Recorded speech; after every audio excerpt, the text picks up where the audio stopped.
Hello dear students. I Rajendra sir physics में आपका हार्दिक स्वागत है। एक बार फिर लेकर आए हैं गॉस थ्योरम आपको इस लेक्चर में। ये लेक्चर स्टार्ट हो रहा है गॉस थ्योरम के लिए। तो जो पुराने हमें जानते हैं उनके लिए तो इंट्रोडक्शन देना जरूरी नहीं है, लेकिन जो नए एस्पिरेंट हैं उनको बताना है कि हमारा अपना इंट्रोडक्शन क्या है। जैसे I myself Rajendra Kumar have done BTech in Electronics and Communication from BITS Ranchi University. I have a long experience of teaching like NEET, JEE Mains, etc.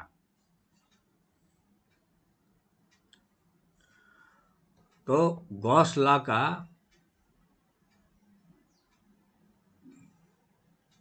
Gauss law आज से स्टार्ट कर रहे हैं और आज लेक्चर 1 है। इस लेक्चर में हम कवर करेंगे एरिया वेक्टर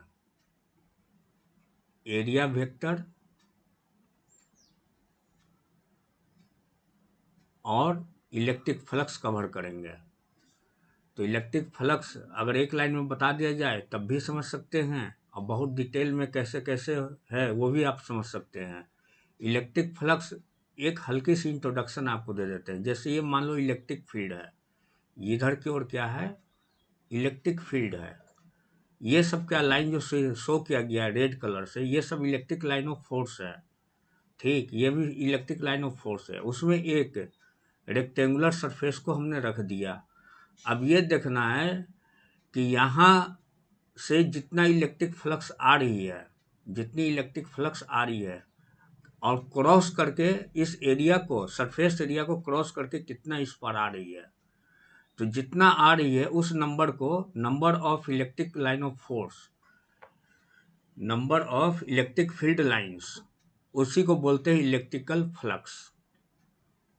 फिर से बता देता हूँ कि कोई सरफेस एरिया इलेक्ट्रिक फील्ड में रखा है, तो सरफेस एरिया से क्रॉस करके कितने इलेक्ट्रिक फील्ड लाइंस जो है दूसरी तरफ आ रहे हैं, उसी को बोलते हैं इलेक्ट्रिक फ्लक्स। और इलेक्ट्रिक फ्लक्स का प्रॉपर डिफिनेशन क्या है अभी आपको आगे चल के एक एक करके बताते रहेंगे। ठीक, तो आपको यहाँ दो पार्ट लीजिए। ये जैसे यहाँ रखा हुआ एक प्लेट, सरफेस एरिया रेक्टेंगुलर, एक पार्ट ये कंसिडर कीजिए, एक पार्ट ये कंसिडर कीजिए।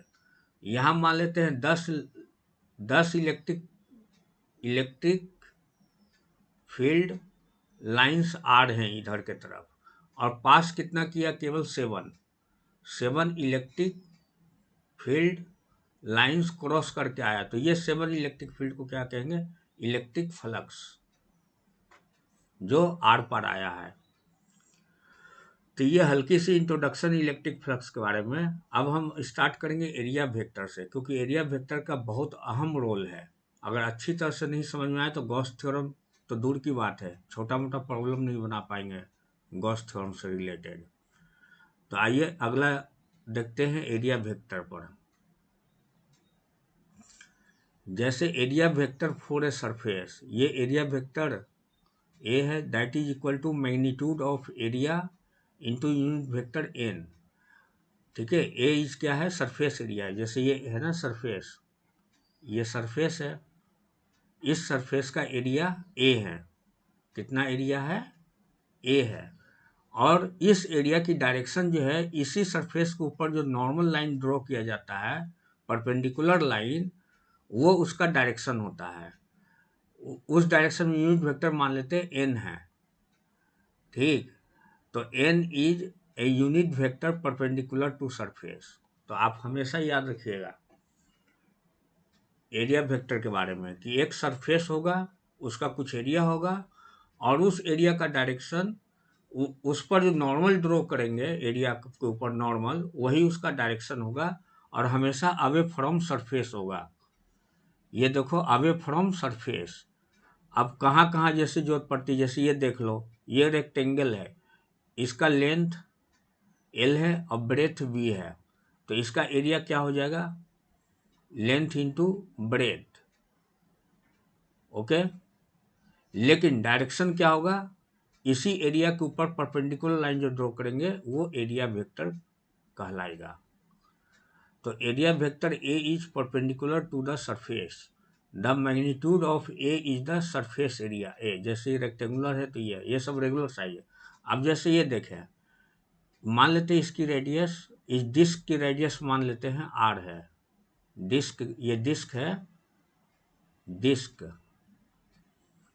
इसकी रेडियस आर है, तो इसका एरिया निकालेंगे तो क्या हो जाएगा, पाई आर स्क्वायर, जहाँ आर रेडियस है। लेकिन डायरेक्शन क्या होगा, डायरेक्शन के लिए इसी के सरफेस के परपेंडिकुलर एक लाइन ड्रॉ किया, ये तो वो डायरेक्शन में एरिया वेक्टर वर्क करता है। इसको चाहे तो ऐसे भी लिख सकते हैं, A is equal to A into unit vector N, तो यहाँ एन भी दिखा सकते हैं, केवल एन से भी दिखा सकते हैं।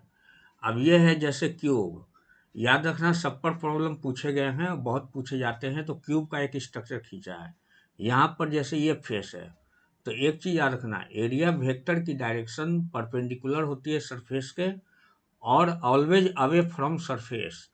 जैसे ये देखो, यहाँ इलेक्ट्रिक फील्ड का डायरेक्शन ये है, इलेक्ट्रिक फील्ड का डायरेक्शन कांस्टेंट है, लेकिन एरिया वेक्टर का, जैसे ये पहला फेस, ये जो पहली फेस नज़र आ रही है क्यूब की, तो ये एरिया वेक्टर हुआ नॉर्मल, ये एरिया वेक्टर हुआ। यहाँ पर इस सरफेस के लिए एरिया वेक्टर ये हुआ perpendicular and away from surface. हाँ, कभी कभी क्या होता है, ये सब तो रेगुलर सरफेस है, कभी इरेगुलर सरफेस आ जाती है, जो आगे गॉस थ्योरम पढ़ेंगे तो इरेगुलर सरफेस आ जाते हैं, इरेगुलर, एक सेकेंड। हाँ, तो मैं बता रहा था कि जैसे इरेगुलर सरफेस है और गॉस थ्योरम जो आगे पढ़ाएंगे तो उसमें अप्लाई करके इलेक्ट्रिक फील्ड वगैरह कुछ निकालने को दिया जाता है, कैलकुलेट करके बताए कि इलेक्ट्रिक फील्ड की स्ट्रेंथ क्या होगी, तो वहाँ भी एरिया कंसिडर किया जाता है। तो अगर मान लीजिए इरेगुलर सरफेस एरिया है, ये देखो इरेगुलर सरफेस एरिया अगर हो, तो उस केस में एक स्मॉल एलिमेंट लेते हैं, एक स्मॉल एलिमेंट कंसिडर करते हैं। अब और उस अंदर अगर कोई चार्ज रखी, सरफेस के अंदर अगर कोई चार्ज है, तो वो इलेक्ट्रिक फील्ड प्रोड्यूस कर रहा है इस डायरेक्शन में, ये हो गया ई। ठीक, तो इसको इनलार्ज करके यहाँ मैं दिखा रहा हूँ, ये इलेक्ट्रिक फील्ड की डायरेक्शन है जो सरफेस के नॉर्मल नहीं है। लेकिन अगर एरिया है तो हमेशा ही नॉर्मल कंसिडर किया जाएगा, चाहे एरिया किसी भी शेप में क्यों ना हो। ये जैसे ये बहुत बड़ा ह्यूज सरफेस है जिस पर हमको मान लीजिए इलेक्ट्रिक फ्लक्स पता लगाना है, तो उसके लिए स्मॉल एरिया लेकर बताना पड़ेगा पहले कि स्मॉल एरिया डी ए क्या होगा। ठीक, अब ये एरिया हमने वहाँ से कट कर ली, मान लीजिए आगे प्रोजेक्ट करके आपको दिखा रहे हैं डी एरिया, तो ये डी एरिया का डायरेक्शन और मैग्नीट्यूड दोनों इस डायरेक्शन में वर्क करेंगे। और इलेक्ट्रिक फील्ड भी अपना ये डिपेंड करता है कि इसके अंदर कितना चार्ज रखा हुआ है, तो उसी तरह इलेक्ट्रिक फील्ड ई प्रोड्यूस होता है। तो दोनों को हम दिखा रहे हैं। तो इरेगुलर के लिए क्या करेंगे, स्मॉल एरिया कंसीडर करेंगे, याद रखना, इरेगुलर सरफेस के लिए। अब और देखिए और किस किस टाइप से एरिया हो सकते हैं। एरिया अगर आपको क्लियर हो गया कि कैसे एरिया को कंसीडर करते हैं, तो समझिए कि गॉस लॉ बहुत ही इजी है और फ्री के मार्क्स हैं नीट के लिए, बोर्ड लेवल के लिए। अब जैसे ये है, एक क्वेश्चन आता है कभी कभी कि एक क्यूब है, क्यूब के सेंटर पर चार्ज रखा है, तो इलेक्ट्रिक फील्ड स्ट्रेंथ क्या होगा, ये सब वगैरह पूछते हैं। इस फेस पर क्या होगा, इलेक्ट्रिक फ्लक्स क्या होगा, या तो इलेक्ट्रिक फील्ड पूछते हैं या इलेक्ट्रिक फ्लक्स पूछते हैं कि कितना इलेक्ट्रिक फ्लक्स जो है आउटवर्ड जा रहा है। तो इसके लिए भी आपको एरिया कंसिडर करने की जरूरत पड़ेगी। क्यों जरूरत पड़ेगी, अभी थोड़ी देर में क्लियर हो जाएगा आपको। तो केवल एरिया वेक्टर देखें, जैसे टॉप फेस है, तो टॉप फेस का ये क्या हो गया, ए स्क्वायर, ये क्यूब है, मान लेते हैं साइड ए है, तो एरिया कितना हो गया, ए स्क्वायर। ओके, लेकिन एरिया का डायरेक्शन क्या हुआ, ऊपर की ओर, ये हो गया DA3। अच्छा, इसके जस्ट ऑपोजिट बॉटम फेस पर DA1 है और ऑलवेज अवे फ्रॉम सरफेस है, देख रहे हैं, बाहर की तरफ है, आउट गोइंग। एरिया का डायरेक्शन क्या है, आउट गोइंग। अब यह है, यहाँ पर dA2 है, इसके ऑपोजिट यहाँ dA1 है। तो बहुत तरह के क्वेश्चन जो है पूछे जाते हैं क्यूब पर, स्फेरिकल सेल पर। अब जैसे स्फेरिकल सेल है तो एरिया वेक्टर लेना है, तो मान लेते हैं ये एरिया वेक्टर है, ठीक है। एरिया वेक्टर क्या होता है, A into normal unit vector normal N, जो इस सरफेस के परपेंडिकुलर होता है। तो ये हर सरफेस पर परपेंडिकुलर है एन यूनिट वेक्टर, हर सरफेस पर, यहाँ पर है इस सरफेस पर, यहाँ पर जो है परपेंडिकुलर है, यहाँ पर इसके लिए परपेंडिकुलर है, ये सब परपेंडिकुलर है, ठीक है। कहने का मतलब है कि स्फेरिकल सरफेस हो तो एरिया वेक्टर हमेशा सरफेस के नॉर्मल होगा। मैग्नीट्यूड ये हो सकती है, जैसे अगर इसकी रेडियस आर है, मान लो रेडियस आर है, तो सरफेस एरिया निकालना है, तो सरफेस एरिया क्या हो सकता है, सरफेस एरिया होगा 4πr²। लेकिन इसका डायरेक्शन क्या होगा, away from centre radially outward, surface का जो है डायरेक्शन जो होगा। अब यहाँ पर दिया है, अच्छा ये भी वही है, एक स्फेरिकल बॉल है, ठीक। इसमें हमें यहाँ पर इलेक्ट्रिक फील्ड पता लगाना है, या मान लीजिए इलेक्ट्रिक फ्लक्स कितना बाहर आ रहा है पता लगाना है। तो ये एरिया वेक्टर एक ड्रॉ करनी पड़ेगी। क्यों ड्रॉ करनी पड़ेगी अभी ये बताएंगे हम आगे। अब मान लेते हैं कि ये इलेक्ट्रिक लाइन ऑफ फोर्स है, इसको थोड़ा एक एंगल से टिल्ट किया है, तो टिल्ट किया है तो एरिया का डायरेक्शन क्या हो गया, इस सरफेस के, ये सरफेस के नॉर्मल रहेगा हमेशा ही, और अवे फ्रॉम सरफेस, और ई की डायरेक्शन ये है, दोनों के बीच एंगल कितना बन रहा है, थीटा, थीटा एंगल बन रहा है। अब आते हैं सिलेंड्रिकल, तो सिलेंड्रिकल में मान लेते हैं इलेक्ट्रिक फील्ड लाइन में रखा हुआ है, तो कुछ इलेक्ट्रिक फ्लक्स यहाँ से एंटर कर सकते हैं, तो कितना एंटर किए ये कैलकुलेट करने के लिए आएगा, यहाँ से कितना जो है बाहर आ रहा है वो कैलकुलेट करने के लिए दिया जाएगा, और कर्वीलीनियर, इसको कर्वीलीनियर सरफेस बोलते हैं, जो कर्व्ड है, उससे होकर कितना इलेक्ट्रिक फ्लक्स क्रॉस कर रहा है एरिया को।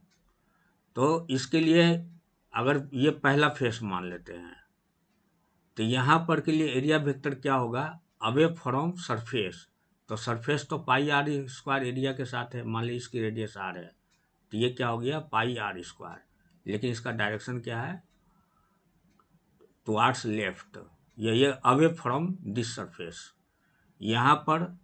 और दोनों एंटी पैरेलल यहाँ पर है। एक चीज़ और ध्यान दें, यहाँ पर जरूरत पड़ेगी, इलेक्ट्रिक फील्ड, ये इलेक्ट्रिक फील्ड है, ये जो दिखाया गया है ना लाइन, ये इलेक्ट्रिक फील्ड है, और एरिया की डायरेक्शन कैसे है, उसके ओपोजिट। तो ये कह सकते हैं कि दोनों के बीच एंगल थीटा कितना है, 180 डिग्री। यहाँ पर देखें इलेक्ट्रिक फील्ड का तो एक फिक्स डायरेक्शन है, ये यूनिफॉर्म इलेक्ट्रिक फील्ड है, जहाँ हर पॉइंट पर इलेक्ट्रिक फील्ड की वैल्यू सेम होगी, ना डायरेक्शन चेंज होगा ना मैग्नीट्यूड चेंज होगा। तो यहाँ पर जो इलेक्ट्रिक फील्ड की डायरेक्शन इस साइड थी, एक मिनट जरा सा और अच्छा से बना दूँ,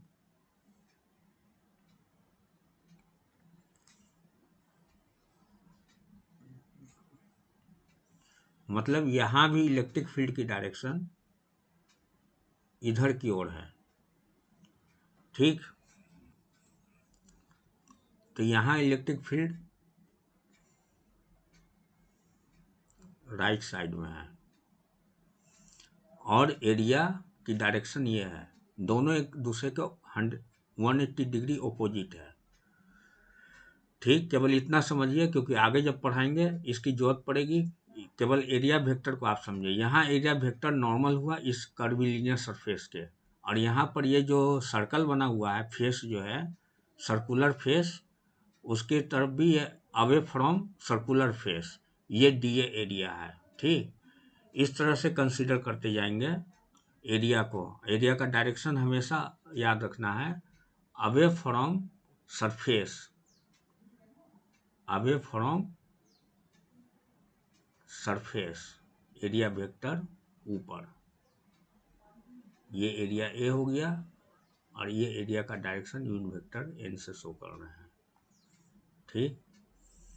तो अब हम समझते हैं कि एरिया वेक्टर आप अच्छी तरह से समझ गए होंगे, ठीक। अब इलेक्ट्रिक फ्लक्स का प्रॉपर डेफिनेशन क्या होता है मैंने तो बता दिया है, एक बार फिर बता देता हूँ। इलेक्ट्रिक फ्लक्स, एक सेकेंड,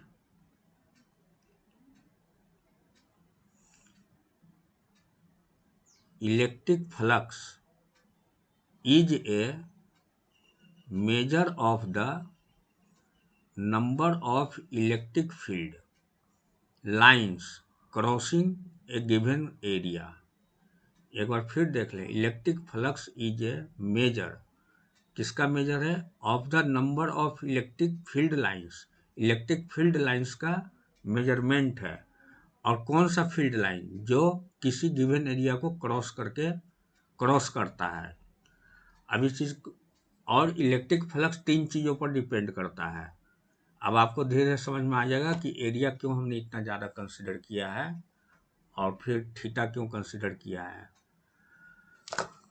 यहाँ पर देखें, इलेक्ट्रिक फील्ड की मैग्नीट्यूड मान लेते हैं ई है। यहाँ पर इलेक्ट्रिक लाइन बहुत सारे आ रहे हैं, एक क्यों बहुत सारे आ रहे हैं मान लेते हैं।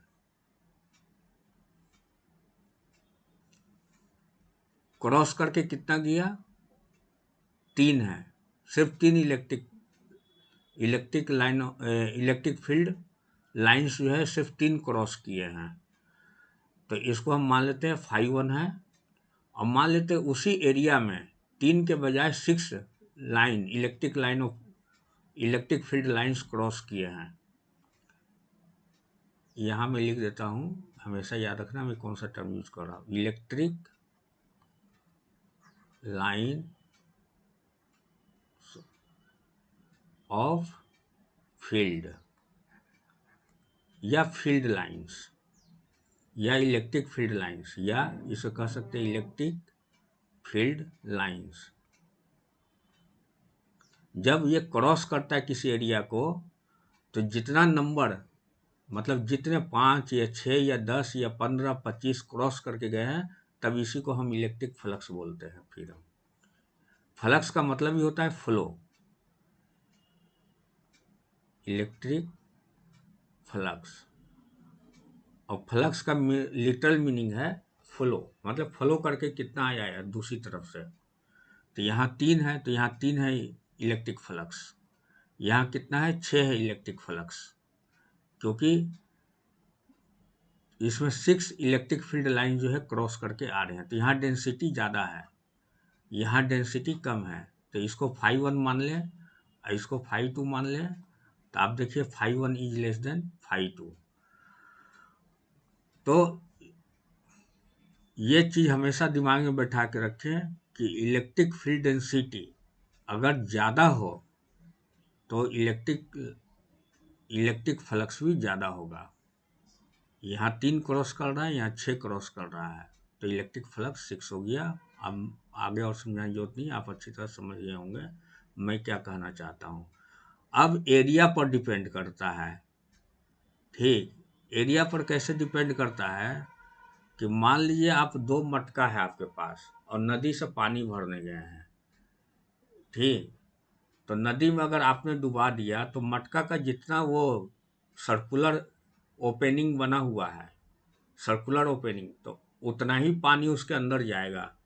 और एक दूसरा मटका लिया जिसका ओपनिंग या सर्कुलर पार्ट जो ओपन है बहुत बड़ा है, तो क्या होगा? पानी ज़्यादा जाएगा उसमें।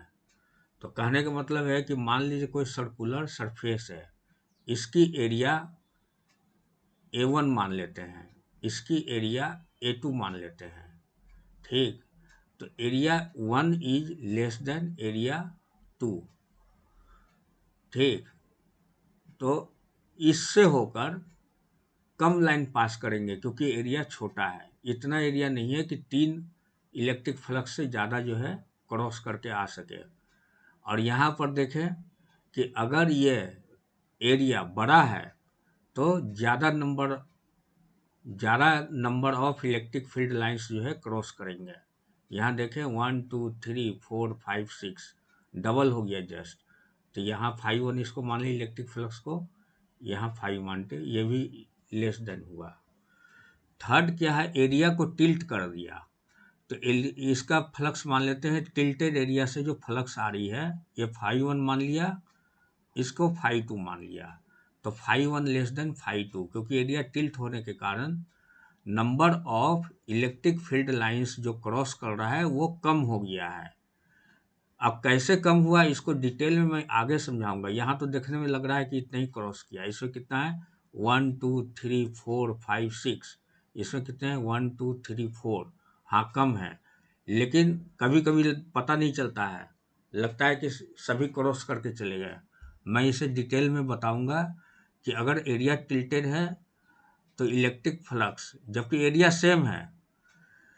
यहाँ एक चीज ध्यान आया, आप ऐसे समझ लो कि दोनों का एरिया सेम है पहले तो, ठीक, इसकी एरिया A1 है, इसकी एरिया A2 है, और दोनों इक्वल है, ठीक।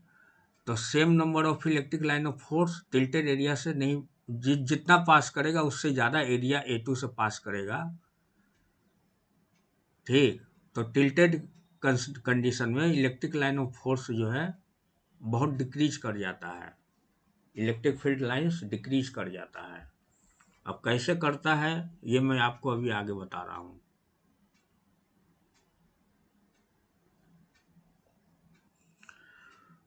तो ओवरऑल आप ये समझ लेते हैं कि इलेक्ट्रिक फ्लक्स डिपेंड करता है इलेक्ट्रिक फील्ड की स्ट्रेंथ पर, दूसरा एरिया के ऊपर बड़ा है कि छोटा एरिया है, तीसरा एरिया टिल्ट है उस पर डिपेंड करता है, एरिया अगर टिल्ट हो तो उस पर डिपेंड करता है।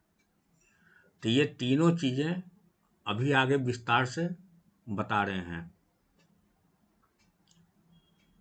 आप केवल ये याद रखो कि इलेक्ट्रिक फ्लक्स क्या है। फ्लक्स मीन्स फ्लो, फ्लो करके एक साइड से, एरिया के एक साइड से दूसरी साइड क्रॉस करके आ रहा है। जितना number of electric field lines cross कर रहा है उस गिवन एरिया से, उसी को इलेक्ट्रिक फ्लक्स बोलते हैं। ये एक नंबर है, आप समझ लीजिए नंबर है। 5 क्रॉस के जैसे यहाँ पर है इलेक्ट्रिक फ्लक्स 1 2 3 4 5 6, तो यहाँ इलेक्ट्रिक फ्लक्स 6 है। अब आगे देखें, तो आपने देख लिया एक चीज, एक बार पिछले को फिर बता देता हूँ।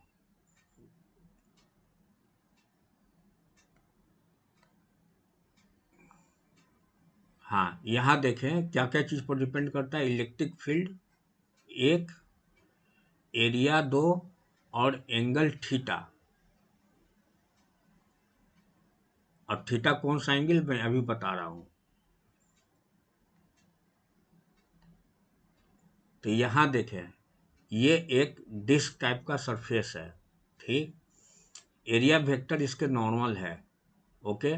इलेक्ट्रिक फील्ड हॉरिजॉन्टल डायरेक्शन में है, तो दोनों के बीच जो एंगल बनता है वही थीटा है, जो मैं अभी थीटा के बारे में बोल रहा था कि थीटा पर डिपेंड करता है।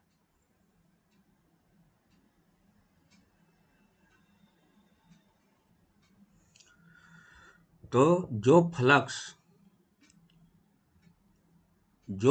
इस एरिया को क्रॉस करके आ रहा है उस फ्लक्स को हम फाई से रिप्रेजेंट करते हैं। फाई रिप्रेजेंट करता है इलेक्ट्रिक फ्लक्स को। मैंने इस पूरे गॉस थ्योरम में फाई शब्द यूज करूंगा इलेक्ट्रिक फ्लक्स के लिए,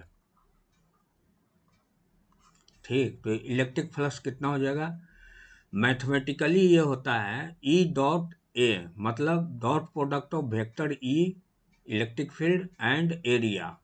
जब इसको ब्रेक करेंगे तो ये क्या हो जाएगा, डॉट प्रोडक्ट ई ए कॉस थीटा। तो डिपेंड किया ना, ये क्वांटिटी को गौर से देखें, इसमें 3 क्वांटिटी है, इलेक्ट्रिक फील्ड, ई, एरिया, और एरिया और इलेक्ट्रिक फील्ड के बीच एंगल थीटा। ये 3 चीज समझे। एसआई यूनिट क्या होता है, फ्लक्स का वोल्ट मीटर होता है। अगर आप, ये तो इतनी छोटी चीज़ें बताने की जरूरत नहीं है, आप तो अपने निकाल सकते हैं। इलेक्ट्रिक फील्ड के बारे में आप कहीं पढ़े होंगे ना, वोल्ट पर मीटर होता है, मैंने पिछले क्लास में पढ़ाया था। तो यहाँ पर जो है फाइव में ई ई ए ई ए कॉस थीटा है, तो ई का यूनिट क्या हो गया, वोल्ट पर मीटर, ओके। इनटू एरिया का क्या हो गया मीटर स्क्वायर, और एंगल का कुछ नहीं होता है। तो ये क्या हो गया वोल्ट, एक एक एक कैंसिल हो जाएगा तो क्या हो जाएगा वोल्ट मीटर। वोल्ट मीटर इसका हो गया यूनिट। और एक है Newton metre square per coulomb. ये भी पता है, ये इसके कारण है फोर्स को, इलेक्ट्रिक को फोर्स बाई चार्ज के अनुसार हम कंसीडर करते हैं। तो इस केस में होता है ये न्यूटन पर कूलम। तो यहाँ क्या हो जाएगा ई ए है, तो ई कितना हो गया newton per coulomb into area metre square. ठीक, तो ये हो जाएगा newton metre square per coulomb. Clear हो गया दोनों यूनिट। इस यूनिट को गॉस यूनिट भी बोलते हैं, गॉस भी बोलते हैं इस यूनिट को।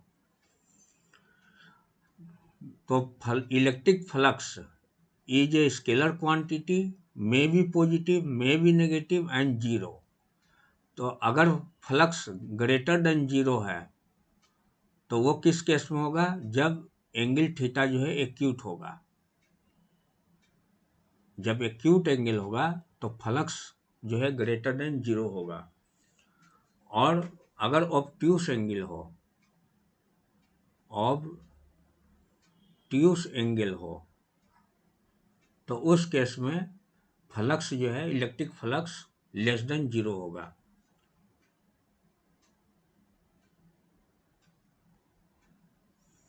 अब यहाँ देखें, मान लेते हैं ये इलेक्ट्रिक फील्ड लाइंस जो है एक सरफेस को क्रॉस कर रही है, सरफेस का एरिया ए है। एक सेकेंड, हाँ गॉस का ये इस सरफेस का एरिया ए है, लेकिन इसका डायरेक्शन क्या होगा, इसका यूनिट वेक्टर एरिया की यूनिट वेक्टर मान लेते हैं एक। तो एरिया ए का direction perpendicular to this surface होगा, ये 90 डिग्री पर है, ये एरिया वेक्टर 90 डिग्री पर है सरफेस के। तो ये परपेंडिकुलर टू सरफेस है, ठीक। और ई की भी डायरेक्शन सेम डायरेक्शन में है, तो दोनों पैरेलल है। यहाँ पर E vector and area vector दोनों एक दूसरे के पैरेलल हैं, तो दोनों के बीच एंगल थीटा क्या बनेगी, जीरो। तो इस केस में फ्लक्स अगर हम निकालेंगे तो फ्लक्स क्या हो जाएगा, ई ए कॉस थीटा। तो ये हो गया, मान लेते इलेक्ट्रिक फील्ड ई दिया हुआ है और कुछ एरिया अपना मान लेते दिया हुआ है, और ये कॉस थीटा क्या हो जाएगा, कॉस जीरो क्या होता है 1, तो ये 1 हो गया। तो ये मैक्सिमम फ्लक्स क्रॉस कर रही है अभी, इसको क्या कहेंगे, मैक्सिमम फ्लक्स जो है क्रॉस कर रही है। ठीक है, अब ये तो आपको क्लियर हो गया कि आप ऐसे याद रखें कि अगर इलेक्ट्रिक फील्ड में सरफेस को इलेक्ट्रिक फील्ड के परपेंडिकुलर प्लेस किया जाए, परपेंडिकुलर मतलब ये नहीं कि थीटा 90 डिग्री है,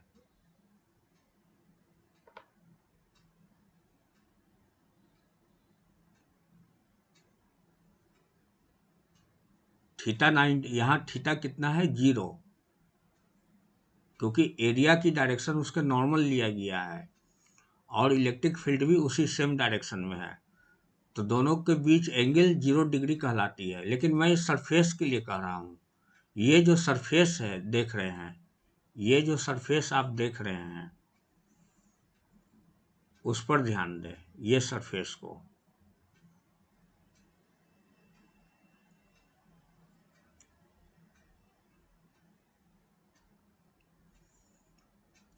ये सरफेस क्या है, परपेंडिकुलर प्लेस किया हुआ है इलेक्ट्रिक फील्ड में, तो उस वक्त मैक्सिमम फ्लक्स जो है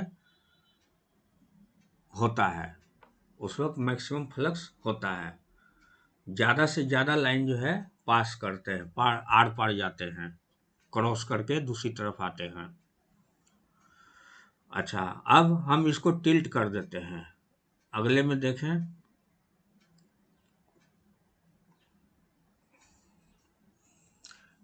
अब यहाँ देखें, ये जो एरिया परपेंडिकुलर प्लेस किया हुआ था इलेक्ट्रिक फील्ड के, अब थीटा एंगल पर प्लेस किया हुआ है। फाई इसको थीटा आप समझें, इसको थीटा कर देते हैं, कन्फ्यूजन होगा क्योंकि इलेक्ट्रिक फ्लक्स के लिए भी फाई टर्म यूज कर रहे हैं, इसको थीटा आप समझें। तो ये सरफेस ऐसे टिल्टेड है थीटा एंगल से, ठीक। तो एरिया का डायरेक्शन क्या हो जाएगा, ये हो गया एरिया का डायरेक्शन। क्यों, हमेशा सरफेस के परपेंडिकुलर होना चाहिए, ये परपेंडिकुलर साइन है। जब भी इस तरह से दिया रहे ना, इस तरह करके, तो आप समझिए कि ये नॉर्मल है, मतलब परपेंडिकुलर है। तो इस एरिया का परपेंडिकुलर थीटा एंगल पर है, किसके साथ, इलेक्ट्रिक फील्ड के साथ। एक सेकेंड, हाँ यहाँ देखें इलेक्ट्रिक फील्ड, तो यहाँ पर इलेक्ट्रिक फील्ड और एरिया दोनों के बीच एंगल कितना है, थीटा, ठीक। अब ये टिल्ट कर दिया, तो मैंने आपको कहा था ना कि टिल्ट करने से नंबर ऑफ इलेक्ट्रिक फ्लक्स कम क्यों हो जाते हैं। यहाँ पर देखें, यहाँ ध्यान से देखो, यहाँ कितने हैं, जब टिल्ट किया हुआ तो कितना है, 1 2 3। अच्छा इसको छोड़ दो, बेसिक चीज़ समझो, उसकी ज़रूरत नहीं है। यहाँ पर आप ये समझ लो थीटा एंगल से टिल्ट किया हो तो कैसे रिड्यूस हो जाता है। तो इसको समझने के लिए मैं आपको एक प्रोजेक्शन टर्म यूज कर रहा हूँ। मान लेते हैं कि एक हमारे पास स्टिक है, इस तरह से स्टिक है, पीछे मान लेते हैं दीवार है, मतलब वॉल है, दीवार है पीछे, और यहाँ से कोई आदमी लाइट में से इसको देख रहा है। तो यहाँ पर तो इसको स्टिक ऐसे नज़र आ रहा है, लेकिन जब दीवार पर देखता है तो दीवार पर उसको ऐसे नज़र आता है। ये हो गई लेंथ। जो दूसरे कलर से आपको बता दूं, ये हो गया, इस तरह से रिड्यूस साइज मिलेगा। आप समझ रहे मेरी बात को। कहने का मतलब है कि ये मान लेते एक स्टिक है, अगर आप फ्रंट से देखते हैं तो इसकी शैडो बनेगी। मान लेते हैं यहाँ लाइट लगा हुआ है, प्रकाश, लाइट जो है फैली हुई है चारों तरफ, तो इसका शैडो जो है यहाँ बना है, तो जो शैडो बना है उसी को हम प्रोजेक्शन बोलते हैं। ये इसकी लेंथ L1 है और इसकी लेंथ L2 है, तो कौन बड़ा है, L1 is greater than L2, यानी प्रोजेक्शन जो है छोटा हो जाता है। अब इलेक्ट्रिक फ्लक्स के डिफिनीशन के अनुसार, इलेक्ट्रिक फ्लक्स के डिफिनीशन के अनुसार यहाँ क्या होना चाहिए। तो ये चीज़ आपको क्लियर हुआ कि अगर हम शैडो कंसीडर करेंगे, अगर शैडो कंसीडर करेंगे तो उस केस में लेंथ जो ओरिजिनल लेंथ है वो डिमिनिश होकर यहाँ पर दिखाई देगा। ये शैडो हुआ या प्रोजेक्शन हुआ। तो उसी तरह यहाँ पर देखें, एक सेकेंड था, कलर चेंज कर लें। ये जो देख रहे हैं आप, ये जो एरिया है जो टिल्टेड है, ये जो आप देख रहे हैं, तो हमें कौन सा एरिया कंसीडर करना है, ये करना है या इसका प्रोजेक्शन वाला एरिया कंसीडर करना है। मैं बेसिक फार्मूला एक बार बता देता हूँ। यहाँ पर जो फार्मूला हमने बताया है, हमने बताया इलेक्ट्रिक फ्लक्स क्या होता है, ई ए कॉस थीटा। इसको आप ऐसे लिखो, ई इंटू ए परपेंडिकुलर, हर हाल में चाहे टिल्ट हो या ना हो, तो ए परपेंडिकुलर होना चाहिए एरिया, ठीक। एक नई चीज़ हमने आपको अभी अभी बताई कि एरिया जो हमेशा जो है, सरफेस एरिया हमेशा परपेंडिकुलर होना चाहिए इलेक्ट्रिक फील्ड के। तो ये तो परपेंडिकुलर नहीं है, तो इसका आप प्रोजेक्शन लीजिए, प्रोजेक्टेड एरिया लीजिए परपेंडिकुलर डायरेक्शन में। ये डायरेक्शन है परपेंडिकुलर, ये डायरेक्शन है परपेंडिकुलर, ये 90 डिग्री पर है, ये एरिया 90 डिग्री पर है। तो यहाँ पर मान लेते ये जैसे ये लेंथ, ये डायमेंशन जो है सरफेस का, ये डायमेंशन ए है मान लेते हैं, और लेंथ क्या है बी है। ओके, तो यहाँ पर ध्यान दीजिए, ए तो यही रहेगा, ए तो एज इट इज रहेगा, ठीक। और बी का जो प्रोजेक्शन लेंगे यहाँ पर परपेंडिकुलर, तो ये बी क्या हो जाएगा, यहाँ पर हो जाएगा B, B cos theta, B क्या हो जाएगा, बी कॉस थीटा, ठीक। तो अब एरिया, एरिया हमको परपेंडिकुलर लेना है, इसको हम परपेंडिकुलर एरिया बोलेंगे, ठीक है। हाँ, एक सेकंड ठहरना, इसको थोड़ा सा हटा दें, अभी इसकी ज़रूरत नहीं है। आपको समझ में आ गया है?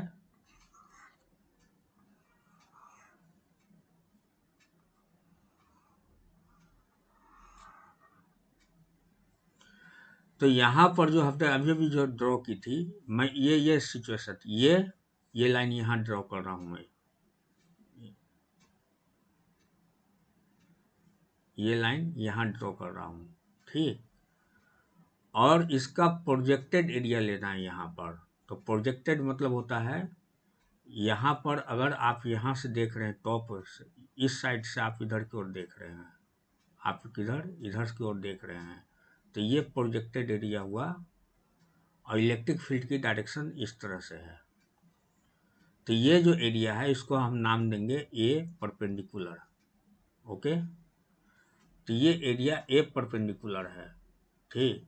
तो ए परपेंडिकुलर एरिया कितना हो जाएगा, यहाँ से आप बताएं, ए परपेंडिकुलर एरिया हो जाएगा, ए तो सेम है, into B cos theta, B cos theta, तो ये हो गया ए बी कॉस थीटा, ठीक। और ये हो जाएगा ए बी क्या हो गया, एरिया हो गया, तो ए कॉस थीटा। तो अब यहाँ पर देखें, ए कॉस थीटा वास्तव में क्या है, ये परपेंडिकुलर एरिया है जो इलेक्ट्रिक फील्ड लाइन से बनाता है, इलेक्ट्रिक फील्ड के साथ 90 डिग्री पर ओरिएंटेड है, ठीक। तो प्रोजेक्टेड एरिया हर हाल में ओरिजिनल एरिया से छोटा होता है। अगर ये एक बार फिर पीछे से कंपेयर करते हैं, अगर ये मान लेते हैं 50 इलेक्ट्रिक फ्लक्स यहाँ 50 है, मतलब इलेक्ट्रिक फील्ड लाइंस 50 है जो क्रॉस करके आती हैं, और अगर इसे टिल्ट कर दिया, इसे टिल्ट कर दिया तो 50 से घट के 40 या 30 हो गया। क्यों हो गया, क्योंकि ये एरिया जो कंसीडर करेंगे, हमेशा एरिया कंसीडर किया जाता है इलेक्ट्रिक फील्ड के नॉर्मल, तो इसकी एरिया कम हो गई, कितनी से कम हो गई, बी कॉस थीटा से। बी को मतलब बी जो है, बी डायमेंशन जो है कम हो गई, बी से बी कॉस थीटा हो गया। और कॉस थीटा मान लो, मतलब मालूम है कि वो छोटा हो जाता है। दोनों में कौन बड़ा है, एक चीज और ध्यान दें, बी बड़ा है या बी कॉस थीटा बड़ा है, तो एक्चुअली बी बड़ा है। ओके, तो यहाँ से आप देख लें, यानी एक नया फार्मूला आप याद रखें, यहाँ पर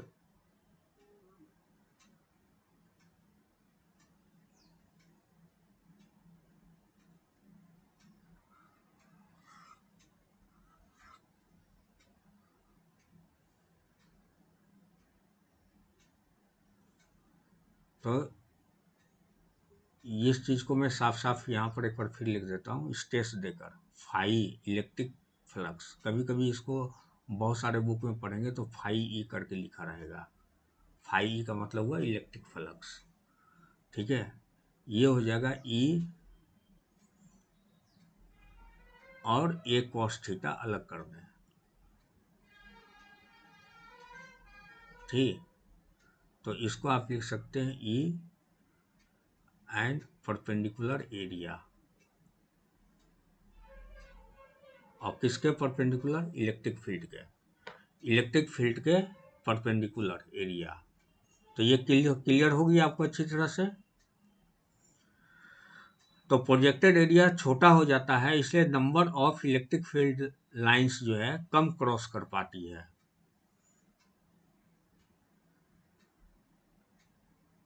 आते हैं आपको प्रीवियस, जो अभी अभी हमने आपको पढ़ाया है उसके बारे में बता रहे हैं। तो यहाँ पर एक बार फिर से ध्यान दें, ये एरिया टिल्ट कर दिए हैं, तो अब आपको क्लियर हो गया कि अगर यहाँ से फ्लक्स फाई 1 क्रॉस करती है तो यहाँ से फ्लक्स कितना हो जाएगा फाई 2, और फाई 2 कितना होगा ग्रेटर होगा, क्योंकि ये टिल्टेड नहीं है, ये एरिया टिल्टेड नहीं है, ये एरिया टिल्टेड है। तो टिल्टेड एरिया में 1 2 3 4 फ्लक्स कितना हो गया 4, यहाँ पर कितना हो गया उससे ज़्यादा हुआ। तो क्यों हुआ उसका कारण, क्योंकि इसका परपेंडिकुलर एरिया लेंगे तो वो रिड्यूस कर जाएगा ओरिजिनल एरिया से। क्लियर हो गई ये पॉइंट। तो फिर आगे बढ़ते हैं। अब इस पेज को एक बार फिर से देखें, मैंने यहाँ पर जो क्या क्यों लिखा, यहाँ पर क्यों लिखा कि ये मैक्सिमम है, मैक्सिमम इलेक्ट्रिक फ्लक्स है गिवन एरिया के लिए, for a given area, for a given area, given area and field,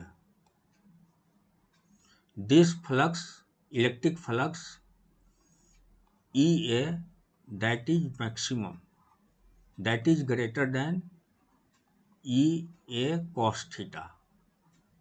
clear हो गया जो हम आपको समझाना चाहते हैं।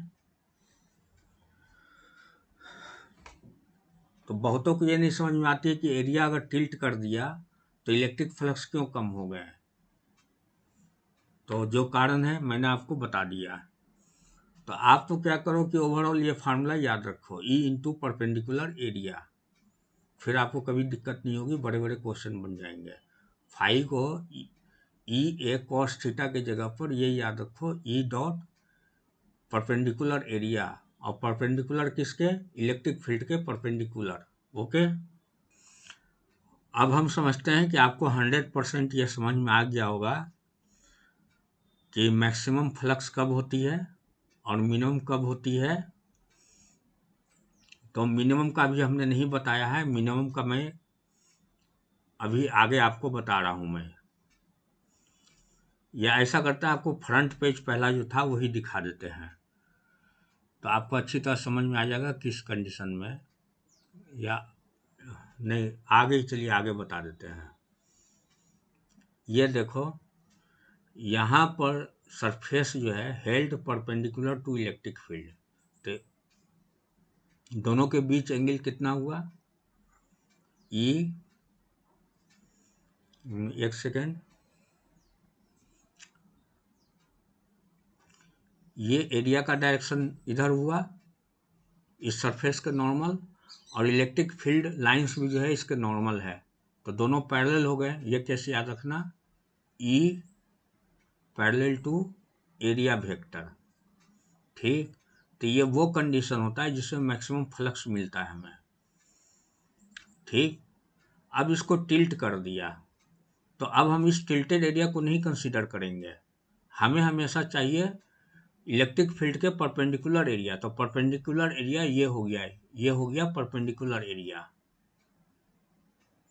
ठीक, ये हो गया परपेंडिकुलर एरिया। तो ये ए है तो इसको ए परपेंडिकुलर कहेंगे, और अच्छी तरह समझ में आ गया कि ए परपेंडिकुलर क्या होगा आपके लिए, A perpendicular A cos theta. Okay, तो यहाँ जो है फ्लक्स कम हो जाएंगे, और ये मिनिमम, मिनिमम मतलब जीरो, यहाँ एक भी फ्लक्स नहीं है, एक भी इलेक्ट्रिक लाइन जो है क्रॉस नहीं कर रही सरफेस को, क्योंकि it is held parallel to the electric field. ये इलेक्ट्रिक फील्ड का डायरेक्शन है, और इसको जो है हॉरिजॉन्टल रखा गया है। इलेक्ट्रिक फील्ड हॉरिजॉन्टल है, इलेक्ट्रिक फील्ड हॉरिजॉन्टल है, इलेक्ट्रिक फील्ड हॉरिजॉन्टल है।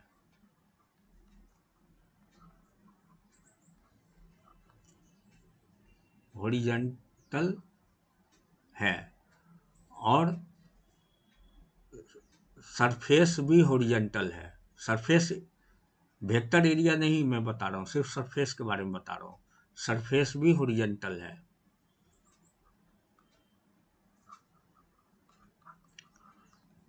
तो ये जो है ज़्यादा से ज़्यादा जो है नहीं, यहाँ एक भी जो है इलेक्ट्रिक लाइन्स जो है पास नहीं करेंगे, एक भी जस्ट ग्रेज करते हुए निकल जाएंगे, क्योंकि पैरेलल है दोनों एरिया। तो एंगल कितना हो जाएगा, एरिया का नॉर्मल, ये एरिया है परपेंडिकुलर एरिया, और इलेक्ट्रिक फील्ड की डायरेक्शन हॉरिजॉन्टल है, और एरिया का डायरेक्शन 90 डिग्री पर है इससे। तो जब थीटा इसका मतलब 90 डिग्री हो, मतलब इलेक्ट्रिक फील्ड और वेक्टर एरिया दोनों के बीच एंगल 90 डिग्री हो, तो मिनिमम फ्लक्स जो है पास करेगा।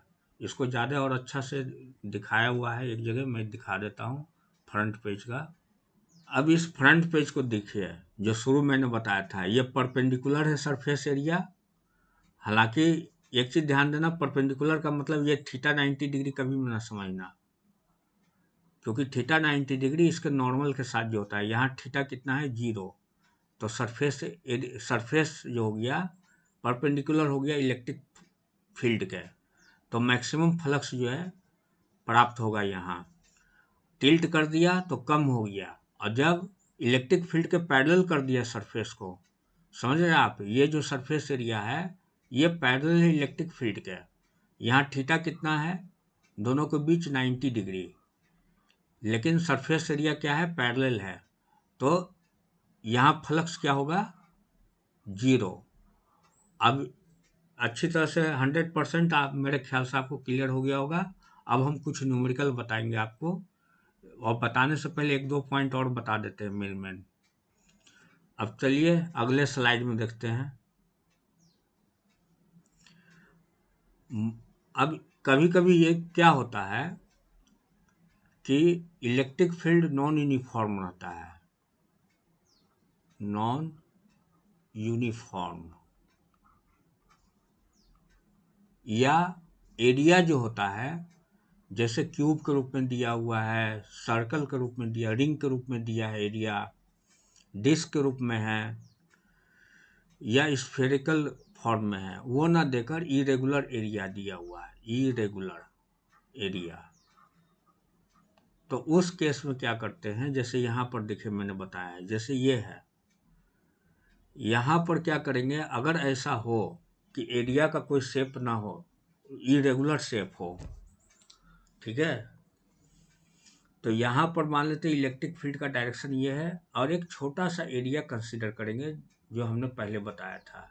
ये जो छोटा सा एरिया है इसको हमने प्रोजेक्ट करके बड़ा कर दिया, ठीक। तो यहाँ पर नज़र आ रहा है डीए एरिया, तो स्मॉल एरिया डीए कंसीडर करेंगे, वेरी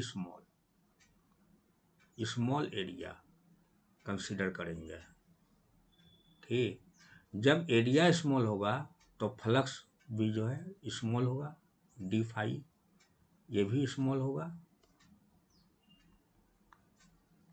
ठीक है। तो एरिया अगर सरफेस इरेगुलर हो या इलेक्ट्रिक फील्ड नॉन यूनिफॉर्म हो, तो इन दोनों केस में या आइदर केस में स्मॉल फ्लक्स निकालेंगे पहले। स्मॉल फ्लक्स क्या हो, इलेक्ट्रिक फील्ड तो ई है, और एरिया डी ए कंसिडर करेंगे अगर एरिया जो है इरेगुलर हो तो, ठीक। तो डी फाई यहाँ से क्या हो जाएगा, ई डॉट डी ए है, तो इसको ब्रेक करेंगे तो E D A cos theta. अब ऐसा सिचुएशन जैसे यहाँ मैंने बताया कि एक जैसे स्फेरिकल सरफेस टाइप का है, तो small area D A consider करेंगे। अच्छा, फिर कभी कभी क्या हो जाता है कि टोटल एरिया कैलकुलेट करना रहता है, तो पहले एक छोटा सा, ये देखिए रेड कलर से दिखा रहे हैं, एक छोटा सा एरिया हमने कंसिडर किया, a small rectangle on the surface, ये एरिया है। तो ये एरिया को इंटीग्रेट कर देंगे तो टोटल एरिया मिल जाएगा। अगर एरिया इरेगुलर है, फिर से एक बार आप अच्छी तरह से इस चीज़ को समझें, अच्छी तरह से इस चीज़ को समझें कि एरिया, एक सेकेंड, हाँ, तो ऐसे केस में एक स्मॉल एरिया कंसिडर करेंगे, ये है एक स्मॉल एरिया कंसिडर करेंगे डी ए, और अगर डी ए पता है तो D A D A D A D A D A D A D A D A सबको अगर जोड़ते चले जाए तो पूरा ये जो बॉडी दिया हुआ है स्फेरिकल, टोटल का एरिया पता चल जाएगा। तो कैसे पता लगाएंगे? इंटीग्रेट से। सो इंटीग्रेशन अगर कर देंगे स्मॉल एरिया का, सरफेस इंटीग्रल बोलते हैं, इसलिए यहाँ पर एस लिखा है, ध्यान देना। एस का मतलब सरफेस इंटीग्रल, मतलब सरफेस को इंटीग्रेट कर रहे हैं, स्मॉल सरफेस को, तो पूरा टोटल एरिया ए मिल जाएगा। वरना अगर नहीं इस चीज़ को समझेंगे तो जैसे बच्चा सोच रहा है कि टोटल एरिया क्या होगा, कैसे डी ए कैलकुलेट करेंगे और कैसे टोटल एरिया कैलकुलेट करेंगे, सोचते रह जाएंगे। तो इंटीग्रेशन तभी यूज किया जाता है जब कोई चीज़ बहुत स्मॉल कंसीडर किया जाए, जिस पार्ट का निकालना है टोटल एरिया उसका स्मॉल एरिया कंसीडर किया जाए, और उसी स्मॉल एरिया मानेंगे कि जुड़ते जुड़ते जुड़ते जुड़ते मिलते मिलते टोटल एरिया बने। ठीक, तो एरिया पर भी हमने समझा दिया। अब एरिया किसी भी रूप में दिया हो आप समझ जाएंगे, कोई दिक्कत नहीं होगा। तो स्मॉल एरिया केस में ये फार्मूला एग्जिस्ट करेगा इस तरह से। ठीक, और इसको इंटीग्रेट कर देंगे तो अगर डी फाई इंटीग्रेट हुआ तो वो टोटल एरिया फाई को बताया। ठीक है, देखिए यहाँ से फाई को बताया। ये क्या होता है? ई डॉट डी ए का सरफेस इंटीग्रल। अच्छा, अभी कोई साइन नहीं दे, आगे चलकर बताएंगे, आगे और क्लियर करेंगे अभी हम। तो ये हो गया integration of E dot D A.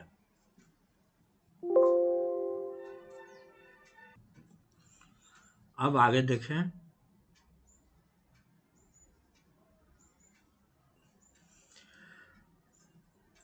Important point regarding flux. Flux का इम्पोर्टेंट पॉइंट जान लें, अच्छी तरह से दिमाग में बैठा लें जो मैं बताने वाला हूँ। ठीक, for a closed body outward flux is taken to be positive while inward flux is to be taken negative. अब ये जैसे यहाँ है, एक बॉडी है, आउटवर्ड फ्लक्स जो है पॉजिटिव होता है। क्यों पॉजिटिव होता है? उसका कारण है कि इलेक्ट्रिक फील्ड का डायरेक्शन मान लेते हैं ये है, इलेक्ट्रिक फील्ड का डायरेक्शन ये है। ठीक, और इसका यहाँ पर जो एरिया है उसका यूनिट वेक्टर एन है, वो भी इधर है, मतलब ई और एरिया वेक्टर का जो यूनिट वेक्टर एन है, इन दोनों के बीच एंगल कितना है? एंगल कितना है दोनों के बीच? एंगल थीटा कितना है? 0 डिग्री। तो फ्लक्स क्या होगा?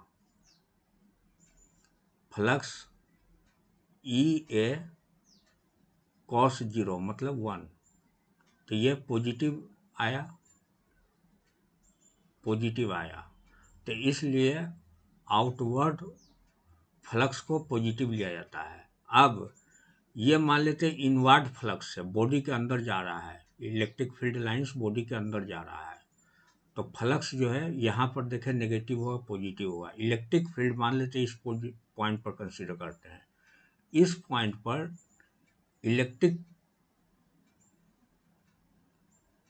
इलेक्ट्रिक फील्ड जो है बाहर की ओर है, और नहीं बाहर, एक मिनट, हाँ एक बार फिर ध्यान दीजिए यहाँ पर, ये जो है ये इलेक्ट्रिक फील्ड है एक्चुअली, ये लाइन जो है इलेक्ट्रिक फील्ड है। अब यहाँ पर एक स्मॉल एरिया कंसीडर करना पड़ेगा। यहाँ पर जो एरिया कंसीडर करेंगे, एरिया हमेशा क्या होता है? Away from the surface, perpendicular to surface. तो ये हो गया यहाँ पर एरिया का डायरेक्शन, और एरिया इस डायरेक्शन में है। अब दोनों के बीच एंगल, एक अगर मान लो एरिया इधर की ओर है तो इलेक्ट्रिक फील्ड इधर की ओर है, 180 डिग्री ऑपोजिट हो गया, ये ई इधर की ओर है। तो इस केस में थीटा कितना हो गया? 180 डिग्री, और कॉस थीटा, तो कॉस 180 डिग्री क्या होता है? -1। तो इस केस में फ्लक्स निकालेंगे तो ये हो जाएगा -E है, क्योंकि कॉस थीटा -1 हो गया। तो इसीलिए हमने लिखा है कि inward flux is to be negative. Clear हो गया ये कंसेप्ट? आगे बढ़ते हैं। तो surface integral for a close area, surface integral हो क्लोज एरिया के लिए तो ये साइन दिया जाता है इंटीग्रेशन के ऊपर, इंटीग्रेशन के ऊपर ये साइन दिया जाता है गोल गोल। क्यों दिया जाता है? इसका मतलब है कि ये इंटीग्रेशन ओवर क्लोज सरफेस है, इसी को डिनोट करने के लिए। तो क्लोज सरफेस ऐसा होता है जो चारों तरफ से बंद है, कहीं कोई ओपनिंग नहीं है। जैसे एक बोतल है, ढक्कन लगा दो बोतल में तो क्लोज सरफेस हो गया, ढक्कन हटा दो तो वो हो जाएगा ओपन सरफेस। तो ये टायर है, जैसे ये एक मान लो फुटबॉल है, तो ये क्लोज सरफेस एरिया है, ये भी क्लोज सरफेस है। और ओपन क्या होता है? जैसे बाउल है, ओपन रहेगा तो कोई ना कोई चीज़ अंदर रख सकते हैं। कहने का मतलब अच्छी तरह समझ लें कि ओपन सरफेस का मतलब क्या होता है, क्लोज सरफेस का मतलब क्या होता है, ये बहुत जगह जरूरत पड़ेगी। अब आगे बढ़ते हैं, आगे देखिए, ये मैंने पूरी की पूरी सिनॉप्सिस जो है यहाँ दे रखी है। जब आपको रिवाइज करना हो तो ये पढ़ के एक साथ रिवाइज कर लें, पूरा वीडियो देखने की ज़रूरत नहीं पड़ेगा, ऐसा मैंने 2 दे दिया है। ठीक, केवल ये याद रखना, एक सेकेंड,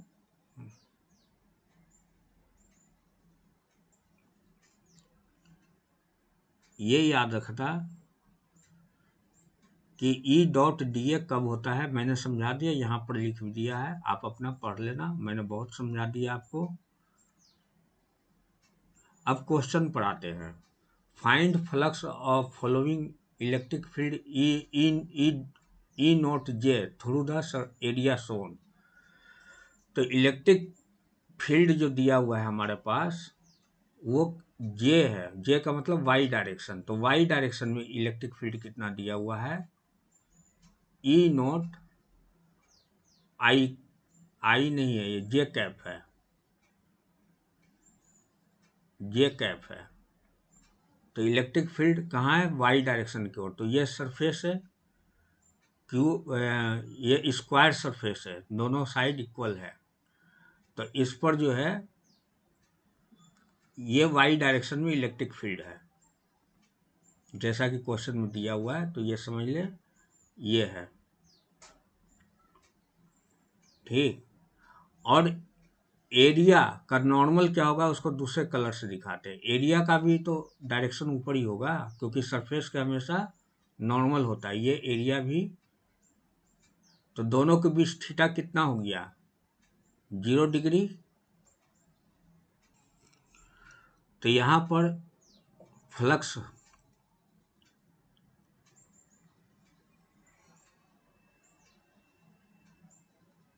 फ्लक्स फाई क्या हो जाएगा? ई ए कॉस थीटा। तो यहाँ से हो जाएगा ई कितना हो गया? ई नॉट। ओके, एरिया कितना हो गया? ये स्क्वायर प्लेट है तो ये हो गया ए स्क्वायर। ओके, और कॉस 0 1 हो गया, तो इतना ही हो गया इलेक्ट्रिक। तो मैग्नीट्यूड क्या हो गया इसका? ई नॉट ए स्क्वायर, ये है राइट आंसर। ठीक है, अब नेक्स्ट क्वेश्चन देखते हैं।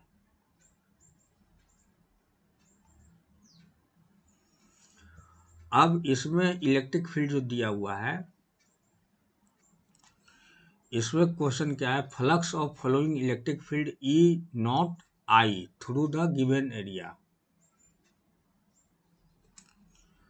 तो ये एक्स डायरेक्शन में, अब इलेक्ट्रिक फील्ड कहाँ दिया हुआ? एक्स डायरेक्शन में, ई नॉट आई।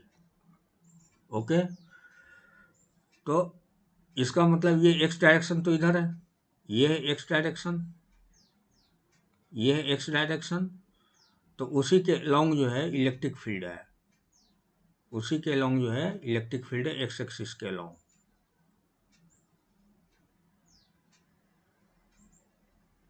ठीक, लेकिन एरिया वेक्टर क्या होगा? एरिया वेक्टर होगा परपेंडिकुलर टू दिस सरफेस, ये एरिया वेक्टर हो गया परपेंडिकुलर टू दिस सरफेस। तो थीटा कितना हो गया? 90 डिग्री। तो कॉस क्या हो गया? कॉस थीटा 0 हो गया। तो तो इस केस में आंसर 0 होगा। क्यों होगा ये आप अच्छी तरह से समझ जाएंगे। फार्मूला यूज करें, EA cos 90 डिग्री, ये फ्लक्स के लिए। तो ये तो cos 90 होने से सब 0 हो गया, तो राइट आंसर ये है। अब नेक्स्ट क्वेश्चन में देखते हैं। A cylinder of radius r and length L is placed in uniform electric field in such a way that the axis of cylinder is parallel to the electric field. The flux of the field through the cylindrical surface क्या होगा? तो यहाँ पर देखिए, ये मान लेते हैं ये सिलेंड्रिकल सरफेस है। इसके बारे में मैंने स्टार्टिंग में बता दिया था, एरिया वेक्टर हमेशा अवे फ्रॉम। यहाँ 3 पार्ट है, मैंने पहले ही बता दिया, स्टार्टिंग में ही बताया था। 3 सरफेस है, एक ही सरफेस S1, ये सरफेस S2 और ये कर्वीलिनियर सरफेस S3, ये पूरी कर्वीलिनियर सरफेस S3। तो 3 है। यहाँ पर फ्लक्स मान लेते हैं φ1 है, यहाँ पर फ्लक्स φ2 है और यहाँ पर फ्लक्स φ3 है। ठीक, तो φ1 निकालते हैं। तो φ1 क्या होता है? E, इलेक्ट्रिक फील्ड E दिया हुआ है कि इसका जो एक्सिस है, सिलेंडर का जो एक्सिस है, ये सिलेंडर के एक्सिस के अलोंग इलेक्ट्रिक फील्ड है। तो इलेक्ट्रिक फील्ड यहाँ पर क्या है, डायरेक्शन क्या है, इस फेस पर अंदर की ओर है। ठीक, राइट साइड है। तो इलेक्ट्रिक फील्ड ले लिया इंटू डी है, एरिया, स्मॉल एरिया मैंने DA लिया। ठीक, इसका एरिया DA लिया। और कॉस कितना है? कॉस 180 डिग्री है ये, क्योंकि दोनों अपोजिट है। एरिया हमेशा अवे फ्रॉम सरफेस होता है, तो DA इधर की ओर है, इधर की ओर DA है। और इलेक्ट्रिक फील्ड किधर की ओर है? इधर की ओर इलेक्ट्रिक फील्ड है। तो 180 डिग्री हो गया। तो ये हो गया -E, एरिया को हम यहाँ पर πr² लिख देते हैं। एरिया कितना हुआ? πr²। ठीक, तो एक तो ये 1 हो गया। अच्छा, φ2 निकालते हैं। φ2 में E और D ये दोनों सेम डायरेक्शन में है, तो 0 डिग्री हो गया दोनों के बीच एंगल। तो यहाँ पर ये हो जाएगा +E πr²।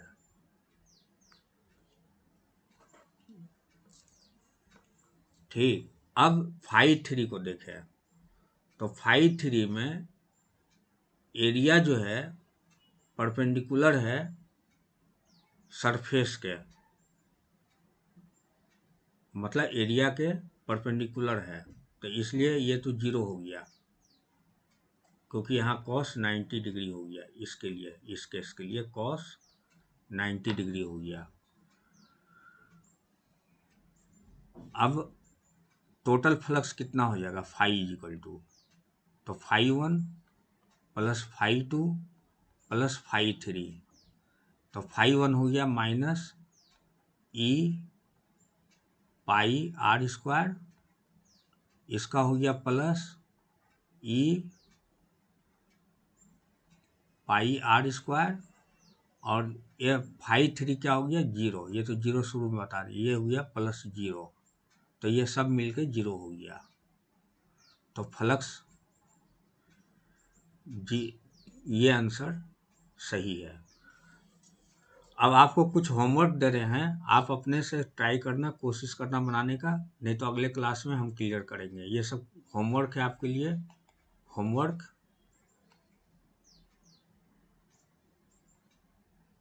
ये होमवर्क है,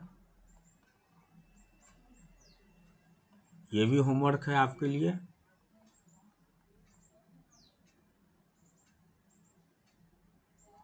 ये भी होमवर्क है।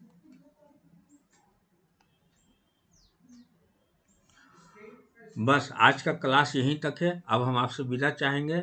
अगर वीडियो आपको पसंद आया हो तो कृपया लाइक बटन दबाएं, और आगे भी देखना चाहते हैं हमारे चैनल को, हमारे बनाए हुए ऑनलाइन वीडियो को, तो सब्सक्राइब जरूर करें बेल आइकन दबाकर।